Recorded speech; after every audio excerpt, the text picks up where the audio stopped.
Welcome to Mandatory Update, where I only have 2 shirts and she can't talk. I'm Ian Hink. And I'm Elise Williams.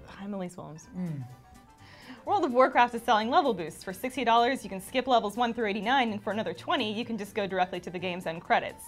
But if you don't want to play the game at all, you'll be receiving a bill for $99.95. The developers behind Deep Down have stated that the game will not feature any female characters for the sake of the story. The protagonist will be male and will take part in uniquely male activities, fighting monsters, journeying through the unknown, entangling his beard hair with the flat, matted chest hair of his companion as he looks up into his grizzled face before taking him into his hard, coarse hands. The soft curves of a woman would completely wreck the story. I mean, it's called Deep Down for a reason.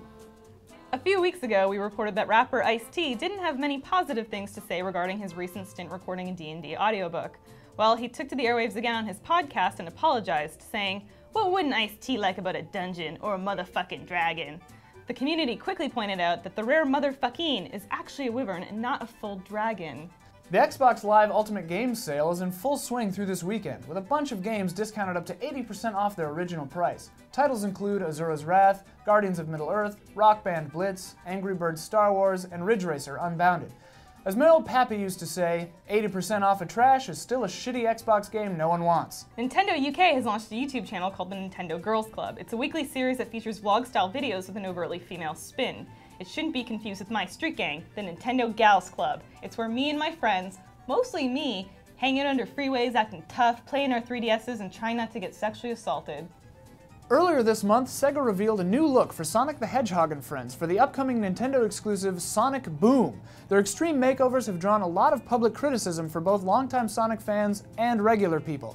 Here to comment on the controversial new design is Sonic Boom character designer Paul Jean Janvier. Hi! Hi, Paul. Hi, Paul Ian. Jean, Hi, welcome to the Elise. show. Very nice to be here. So, what can you tell us about the new Sonic design? Well, here they are. Here's my designs. My team set out to do 3 things. We had to make Sonic more modern, we had to make Sonic more Western, and we had to make Sonic more bangable. More bangable? Yeah, bangable.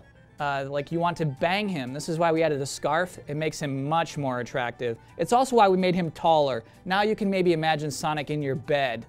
Maybe you could imagine taking this thing to the movies and then banging afterward.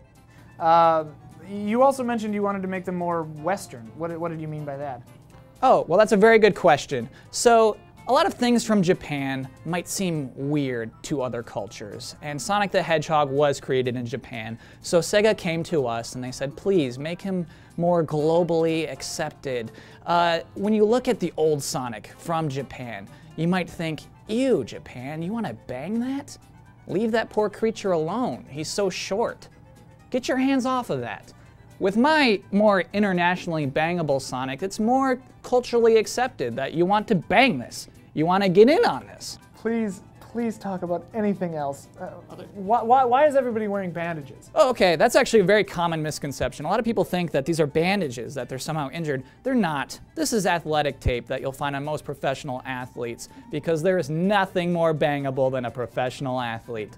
This is why most people watch the Olympics.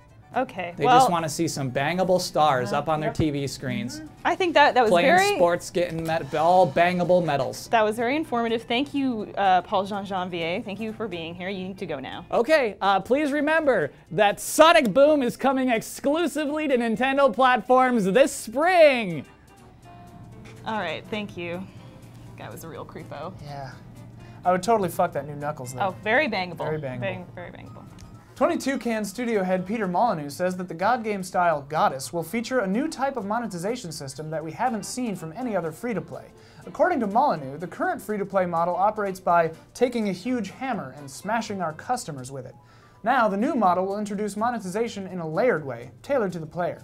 He described the new system as more like taking a huge throbbing hammer and slowly sliding it up inside your hot, wet... Wow. Jesus. Wow, Peter. Wow. Do we have Peter Molyneux's number? Yeah, it's 011-448-63278-9946, and then it's extension 3261. Okay. Last week's Titanfall beta was a huge success. Analysts predict that this is the game that will make the Xbox One a must-have console. They say prison is a place that you can't leave, and paradise is a place you don't want to leave. This is Prison-a-Dice. I don't get it. Why can't you leave Titanfall? Because it's the only game on the Xbox One? Shut your mouth, Ian. David Cage, the man behind games like Heavy Rain and Beyond Two Souls, will receive the National Order of the Legion of Honor from France. Meanwhile, Jonathan Blow, creator of indie games Braid and The Witness, received a free soft taco with his Taco Bell order. It's not justice, but we'll take what we can get. Personally, I would take the free taco. We know you would. I always would.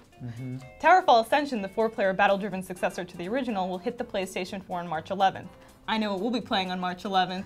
Dark Souls 2. We have fun. Gaymer X, the convention that celebrates the LGBTQ gaming community, is holding a Kickstarter to raise funds for their 2014 event hitting San Francisco this summer. They're looking for a minimum of $10,000 because fabulous don't come cheap. I'm kidding. I can make this joke. 90% of my friends are gay and I've got a droll quaintness about me. You're like a human question mark. Is he? Isn't he? Nobody can tell. Thousands of people are taking part in a massive multiplayer game of Pokemon over Twitch. They haven't gotten much done in the game, but have somehow managed to compose 5 acts of Hamlet? Like those monkeys. Zombie Studios' horror game Daylight has a fright in store for its PS4 Twitch users. Viewers will be able to type in words into the chat that then create corresponding in-game sounds to scare the player who is streaming. You can type things like boo, growl, or you're pregnant, Elise. It's pretty scary. Even scarier, it's not my baby. Well, that's it for Mandatory Update this week. I'm Ian Hink. I'm Elise Willems. Good night and good game.